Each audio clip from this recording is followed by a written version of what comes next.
자, 오늘 말씀은 마태복음 28장 18절에서 20절 그리고 사도행전 1장 8절 본문은 이따가 설교하면서 나누기로 하고 제목은 주님의 지상명령입니다.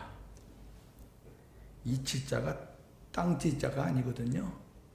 끝지자예요.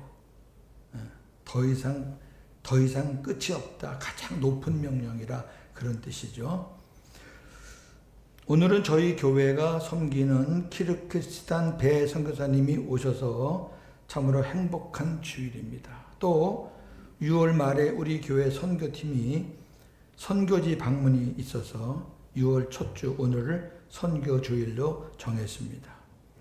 오늘은 제가 먼저 주님의 지상명령인 선교에 대해서 설교하고 이어서 선교사님이 선교지 현장 보고를 해 주시는 순서로 진행을 하겠습니다. 먼저 주님의 지상명령. 지상명령의 뜻은 반드시 따라야, 명령이니까 반드시 따라야 하는 지상은 더할 수 없이 높은 명령, 이런 뜻입니다. 본문 마태복음 28장 18절에서 20절 읽겠습니다. 예수께서 나와 말씀하여 이르시되 하늘과 땅의 모든 권세를 내게 주셨으니 그러므로 너희는 가서 모든 민족을 제자로 삼아 아버지와 아들과 성령의 이름으로 세례를 베풀고 내가 너희에게 분부한 모든 것을 가르쳐 지키게 하라. 볼지어다 내가 세상 끝날까지 너희와 항상 함께 있으리라 하시니라. 아멘. 많이 보는 말씀이고 우리가 암송하는 말씀도 있는데, 자, 이 말씀을 한번 성경적으로 한번 강해를 하겠습니다. 하늘과 땅의 모든 권세를 내게 주셨다. 누가 주신 거죠? 아버지가 예수님께 주신 거죠. 이거는 우리가 원어로 보면은 위탁했다, 위임했다. 자, 목사를 교회에서 위임했다는 거는 이 교회는 네 거다, 그게 아니라 이 교회 하나님이, 주님이 너에게 잠시 맡겼다, 그 말이에요. 맡긴 거는 도로 찾는 거예요. 위탁하고 도로 찾는 거지 뭐 위탁하는 게 그 사람 주는 거 아니잖아요. 하나님의 일인데 예수님에게 위임하신 겁니다. 하늘과 땅의 권세란 하나님이 하실 수 있는 모든 권세를 함축해서 하는 표현입니다. 하나님으로부터 하늘과 땅의 모든 권세를 위임받으신 예수님은 그 권세를 우리에게 또 위임을 하는 거예요. 다음 몇 가지를 위임하시고 우리에게 순종하기를 명하셨습니다. 왜? 하나님께서 예수님에게 위임했으면 예수님이 직접 혼자서 그걸 다 어떻게 하셔요? 하나님의 일은 사람을 통해서 하시는 거니까. 그러니까 저와 여러분들에게 또다시 위임을 하는 거죠. 아버지의 뜻을 우리에게 다시 선포해 주신 거예요. 이것을 우리가 지상명령이라고 합니다. 세 가지죠. 너희는 가서 모든 민족을 제자로 삼으라. 자, 모든 민족은요, 우리 한국 사람을 비롯해서 전 세계 사람을 다 가르치는 거예요. 그럼 먼저 한국 사람이든 아니면 선교사로 나가서 선교지든 간에 우리가 주님의 제자로 그 사람을 삼으려면 내가 먼저 복음 안에서 주님의 제자가 되어야지. 내가 주님의 제자가 안 되는데 다른 사람을 어떻게 제자로 삼아? 우리가 주님의 제자가 되는 것은 하나님의 복음으로 하나님의 사람이 되어야지 우리가 복음의 씨를 뿌릴 수 있는, 복음이 복음을 낳는 거지 어떻게 율법이 복음을 낳아요? 내가 먼저 복음의 사람이 되어야 돼요. 그래서 바울이 이렇게 얘기했습니다. 디모데전서 2장 1절에서 2절. 내 아들아, 그러므로 너는 그리스도 예수 안에 있는 은혜 가운데서 강하고 또 네가 많은 증인 앞에서 내게 들은 바를 충성된 사람들에게 부탁하라. 그들이 또 다른 사람들을 가르칠 수 있으리라. 아멘. 예수님 안에서 은혜 가운데 충만한 사람들이, 하나님의 복음의 사람들이 다른 사람들을 가르치고 또 그 사람들이 또 배워서 또 가르치고 그렇게 해서 제자 사역이 되는 거죠. 그래야 주님의 지상명령을 수행할 수 있습니다. 마가복음 16장 15절. 또 이르시되 너희는 온 천하에 다니며 만민에게 복음을 전파하라. 아멘.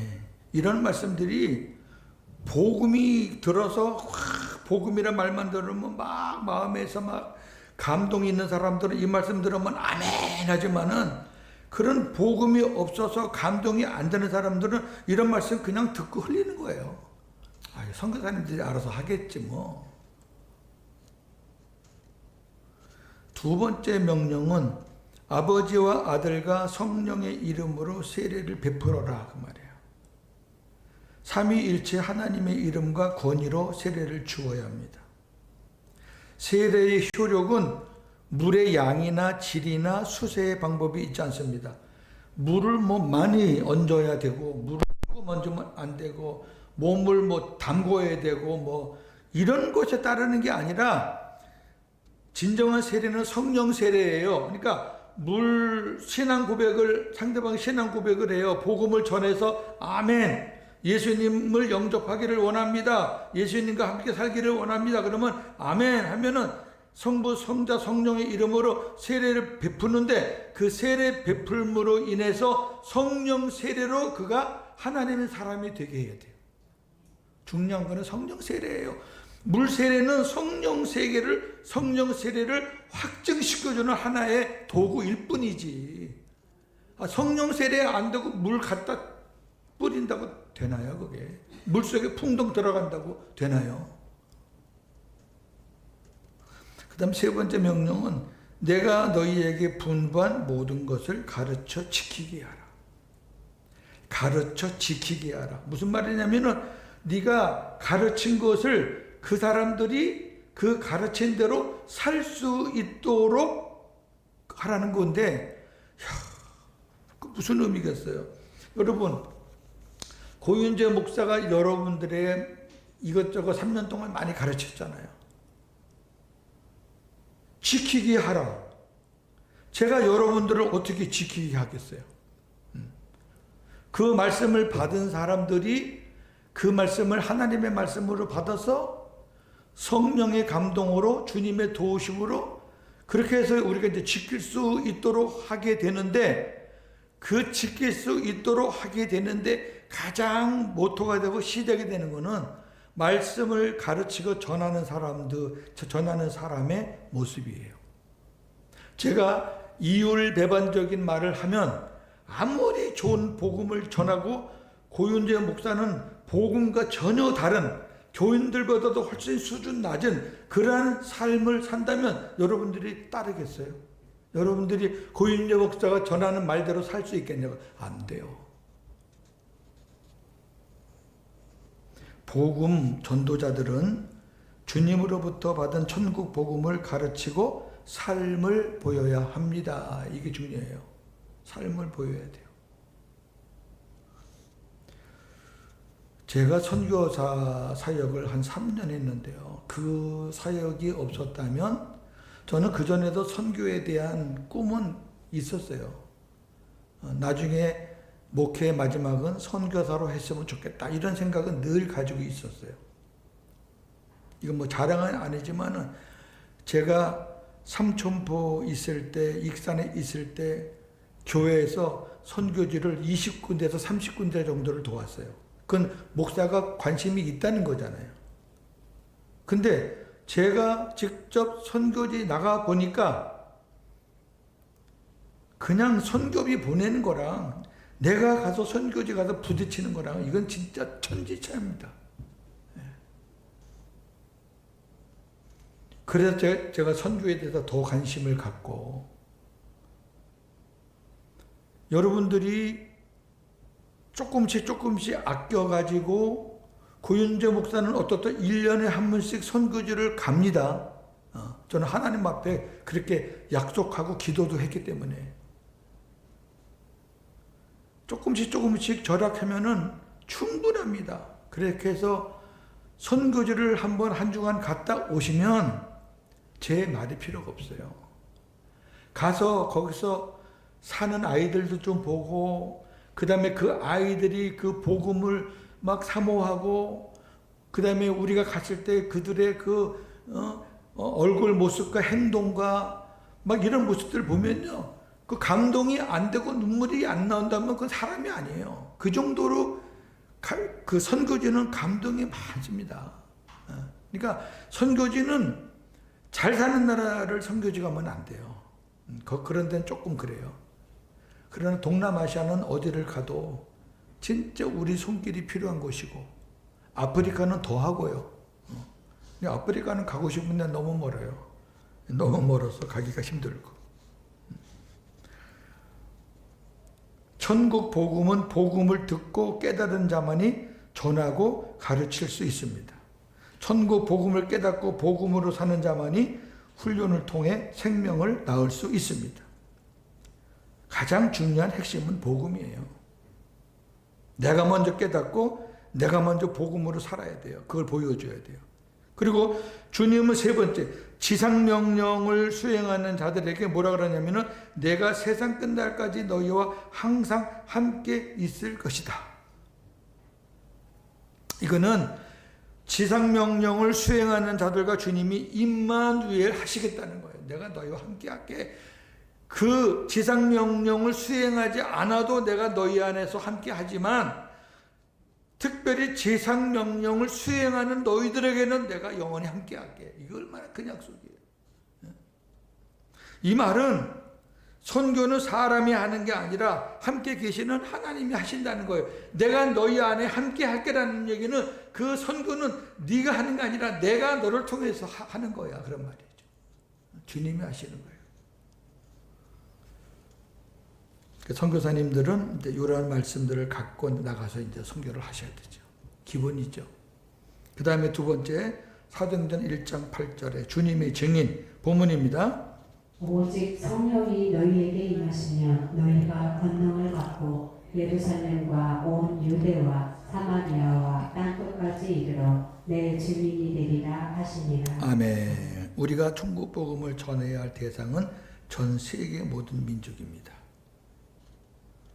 여기 예루살렘과 유대와 사마리아, 그 문자적으로 보면 그냥 복음이 예루살렘, 유다, 사마리아 땅에 전파되었다. 영적으로는 복음이 개인으로, 가정으로, 이웃으로, 사회로, 나라로 그렇게 확장된다. 확산된다. 이런 의미예요.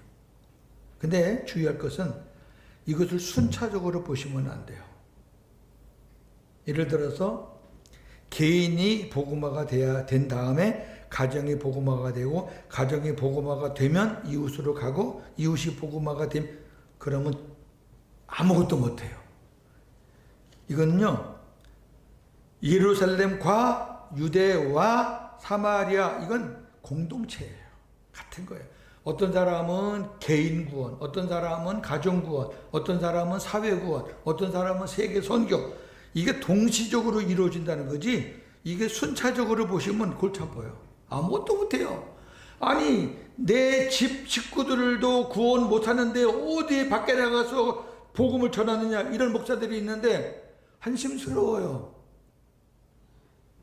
아니, 복음이 전하는 사람의 역량에 따라 된다 그러면은 그게 말이 맞는데, 우리가 아무리 전해도 안 되는 건 안 되는 거거든요. 그럼 그 사람 될 때까지 기다려요? 아니지요, 그거는. 그러니까 국내 선교하는 사람 따로 있고, 세계 선교하는 사람 따로 있고, 기관 선교하는 사람 따로. 왜? 동시적으로 하는 거예요. 동시적으로. 넘기시고, 마지막으로 땅끝에 대한 말씀을 좀 볼게요. 여러분들은 땅끝이 어디라고 생각하세요? 땅끝. 땅끝을 문자적으로 해석하면 해석이 분분해서 답이 안 나와요. 진짜 분분해요. 완전히 나뉜다고 말이에요. 어떤 사람들은 지리적으로 이스라엘에서 제일 먼 땅이 어디냐? 뭐 어디 아프리카다, 뭐 미국이다, 뭐 대서양이다, 뭐 호주다, 뭐 별별 말을 다 해요. 그런데 저는 이 땅끝을 구속사적으로 이해하려고 합니다. 자, 구속사적으로 이해하려면은 로마서 11장 25절에서 29절 말씀이 아주 중요합니다. 본문입니다. 형제들아, 너희가 스스로 지혜 있다 하면서 이 신비를 너희가 모르기를 내가 원하지 아니하노니, 이 신비는 이방인의 충만한 수가 들어오기까지 이스라엘의 벌어는 우둔하게 그리하여 온 이스라엘이 구원을 받으리라. 기록된 바 구원자가 시온에서 오사 야곱에게서 경건하지 않은 것을 돌이키시겠고 내가 그들의 죄를 없이 할 때에 그들에게 이루어질 내 언약이 이것이라 함과 같으니라. 복음으로 하면 그들이 너희로 말미암아 원수된 자여, 택하심으로 하면 조상들로 말미암아 사랑을 입은 자라. 하나님의 은사와 부르심에는 후회하심이 없느니라. 아멘. 간단히 이 말씀을 정리하면 저는 여러분이 복음을 전하잖아요. 복음을 전하는데 지금 복음을 전하는 형태는 이방인 전도입니다. 이방인 선교. 이스라엘에는 지금도 아직도 장벽이 너무 높아요. 예. 그 이스라엘 선교사님들이 우리 친구들도 있는데 얘기하는 건 조금 차이가 있어도 5% 내외예요. 기독교인이. 3% 얘기하는 선교사도 있고 6% 얘기하는 선교사도 있는데 하여튼 5% 잡으면 되거든요. 그렇게 애를 써도 5%가 안 넘어요. 자, 근데 오늘 이 말씀 뭐냐면은 이방인의 수가 충만하면 하나님이 이제 이방인의 선교의 문을 닫고 이제 이스라엘을 구원하신다는 거예요. 이스라엘은 하나님의 구원의 때가 있다는 거예요. 하나님이 이스라엘을 하나님의 백성으로 삼아가지고 하나님께서 인을 친 나라예요. 하나님이 이스라엘을 선택해 놓고 뭐라 그러냐면은 이스라엘은 내 아들이라. 여러분 아들을 버려요?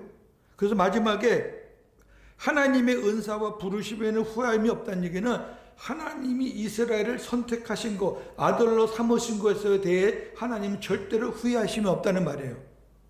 그 마지막에 이스라엘이 구원을 받는데 이스라엘은 이방인처럼 한 사람 한 사람은 선교사들이 가서 복음을 전하는 식으로 그렇게 돌아오는 게 아니에요. 이스라엘은 항상 출애굽부터 계속해서 역사를 하나님이 민족적으로 역사했어요. 하나님은 이스라엘 민족이 100만이든 500만이든 간에 한 덩어리를 보고 역사했어요. 그 민족은 그렇게 단련된 민족이에요. 그렇기 때문에 이스라엘이 하나님 앞에 마지막 돌아오는 시간은 그렇게 길지가 않아요. 그럼 보세요. 제 강해가 어떤 여러분들이 마음에 이해가 되는지 보시라고요. 구원받을 이방인들의 충만한 수가 차면 마지막으로 복음을 듣고 하나님께 돌아올 민족은 이스라엘입니다. 따라서 저는 구속사적으로 볼 때 이스라엘이 땅끝이라고 믿습니다. 하나님의 구원의 역사는 이스라엘에서 시작해서 이스라엘로 마치는 겁니다. 전 확신해요. 이렇게 풀지 않으면 땅끝을 풀 수가 없어요. 마칩니다. 그리스도인들은 두 나라의 통치 속에서 살아갑니다. 하나는 세상 나라이고 다른 하나는 하나님 나라입니다. 두 나라는 통치 방식과 목적이 전혀 다릅니다. 세상 나라의 통치 방식은 돈과 권력으로 피통치자를 강압적으로 다스리는 것입니다. 그러나 하나님 나라의 통치 방식은 강요가 아니라 피통치자의 동의를 얻는 방식입니다. 하나님은 본래 인간이 하나님 나라의 통치에 동의할 수 없는 죄인임을 아시고 그들에게 예수 그리스도를 보내주시고 새 영과 새 마음을 주셔서 복음의 마음이죠. 인간들이 주님의 마음으로 하나님께 동의할 때까지 사랑과 인내로 기다리시는 것입니다. 하나님 나라의 통치 목적은 하나님을 사랑하게 하기 위함입니다. 그래서 선교가 필요한 겁니다. 제가 이 문구 만들어내는데 시간이 많이 걸렸어요. 주님이 이 세상에 오셔서 하신 일은 하나입니다. 하나님의 뜻인 천국 복음을 전하신 것입니다. 누가복음 4장 43절 이르시되 내가 다른 동네들에서도 하나님 나라 복음을 전하여야 하리니 나는 이 일을 위해 보내심을 받았노라. 아멘. 하나님 나라 복음이 천국 복음이죠. 그걸 위해서 내가 보냄을 받았다. 이렇게 분명히 말하잖아요. 그래서 예수님은 이렇게 복음을 전했습니다. 마태복음 9장 35절. 예수께서 모든 도시와 마을에 두루 다니사 그들의 회당에서 가르치시며 천국 복음을 전파하시며 모든 병과 모든 약한 것을 고치시니. 아멘. 하나님의 명령에 따라서 예수님은 천국 복음을 전했어요. 그렇다면 이 세상에서 우리가 해야 할 일은 뭐냐? 우리도 주님의 뜻을 따라서 천국 복음을 전하는 거예요. 마태복음 24장 12절. 이 천국 복음이 모든 민족에게 증언되기 위하여 온 세상에 전파되리니 그제야 끝이 오리라. 아멘. 주님이 마지막 오실 때까지 우리는 뭘 전해야 되느냐? 천국 복음을 전해야 돼. 왜? 이 복음이 모든 민족에게 증언되게 하기 위해서. 할렐루야. 그래서 선교사님들이 필요한 거예요. 그래서 우리가 선교사님들을 지원해 주는 거예요. 그래서 우리가 선교사님들 위해서 기도하는 거예요. 왜 목사님 왜 꼭 천국 복음이라고 말해야 되느냐? 말해야 돼요. 왜? 성경에서 하나님 나라 복음, 천국 복음이라고 수십 번, 수백 번 말하고 있기 때문에. 왜 그래요? 이 세상에서 하나님의 말씀을 전한다는 사람이 세상 복음을 너무 많이 전하고 있어. 여러분들이 이 세상에 잘 살면은 이렇게 살아야 됩니다. 무슨 장사꾼처럼, 약 파는 사람처럼, 사업가처럼 말하고 있다고. 그건 천국 복음이 아니란 말이에요. 적어도 목사님 말씀을 듣고 천국이 생각이 나고 내가 예수님 모시고 살아야지, 내가 하나님 백성답게 살아야지, 그런 생각이 안 나고 하나님 말씀을 듣고 아 내가 돈 벌게 생겼네 이런 말을 가지면 그게 천국 복음이냐고. 그 세상 복음이지. 세상 복음과 구별하기 위해서 천국 복음이라고 말하는 거예요. 알겠죠? 바울이 그랬어요. 갈라디아 1장에 내가 전한 이 복음 외에 다른 복음을 전하는 사람들은 천사라도 저주를 받아라. 천사라도 저주를 받아라. 한국교회 강단에 저주 받을 인간들이 적지 않을 거예요. 교인들의 귀를 살짝 긁어주고 마음에 충동질해가지고 열심히 살아야지, 내가 돈 벌어야지, 내가 저 사람보다 더 잘 살아야지, 어째 그런 마음을 준다는 것은요 그 거짓 복음을 듣고 그래요. 천국 복음을 들으면 주님과 함께 내가 천국을 어떻게 누릴 수 있을까? 야, 세상 사람들이 알지 못하는 그 평강을 나에게 주셨으니까 내가 이 평강을 어떻게 누릴 수 있을까? 하나님 나라 가면 하나님 나라가 어떨까? 내가 하나님 앞에 가서 어떻게 관심 자체가 천국이고 예수님이 돼야 되는데 관심 자체가 세상이라 그러면은 그건 천국 복음이 아니지. 예수님이 세상 복음을 전했다면은 이 세상 왕으로 추대받았을 거예요.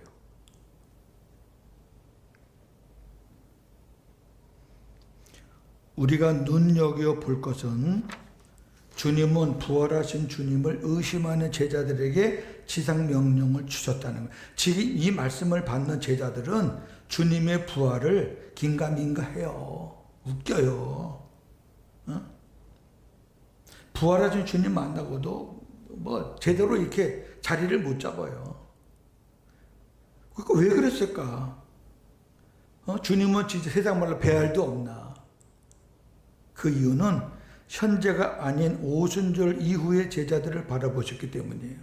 그러한 제자들이 오순절 성령 강림 이후에는 진짜 180도로 바뀌는 거예요. 그때를 생각해서 미리 지상명령을 주시는 거. 왜? 성천하셔야 되니까. 하나님께서 우리에게 거룩한 사명을 맡기실 때도 현재 우리가 감당할 만한 믿음이 있어서가 아니라 우리의 미래를 보고 맡기시는 거예요. 지금은 너희가 부족해도 이 말씀을 계속 받아 놓으면 때가 되면 그 말씀대로 너희가 행하고 순종할 때가 있을 것이다.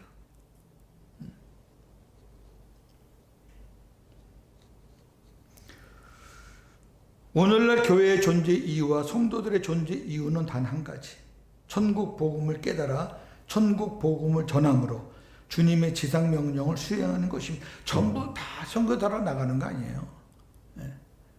나가고 싶어도 상황상 못 나가고, 그 못 나가면은 그럼 선교하고 관계가 없느냐? 그래서 기도하는 선교사가 있고 물질로 후원하는 선교사가 있는 거예요.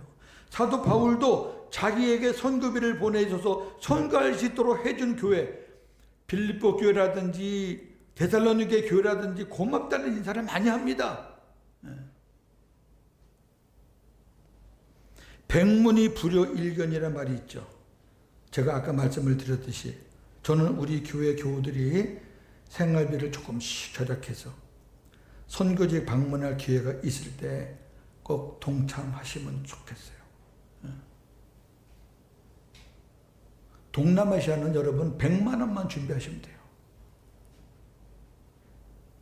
그리고 조금 이제 선거비가 조금 많이 드는 나라는 한 150만 원 정도만 준비하시면 돼요.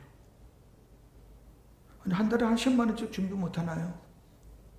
그래서 한번 갔다 오시면 내 생각도 바뀌고 내 삶도 바뀌고 어떤 삶의 목표와 이런 것들이 바뀌어요. 야, 내가 너무 이 선거지를 보니까 아유, 내가 너무 배불렀구나. 내가 잘못 살았구나. 내가 커피 한 잔 마시는 거 가지고 얘네들은 하루를 사는데 이런 것들이 생각이 많이 나서 우리의 삶이 바뀌게 돼 있어요. 우리 모두 받은 사명 순종하면서 늘 복음으로 승리하시기를 주의 이름으로 축원합니다.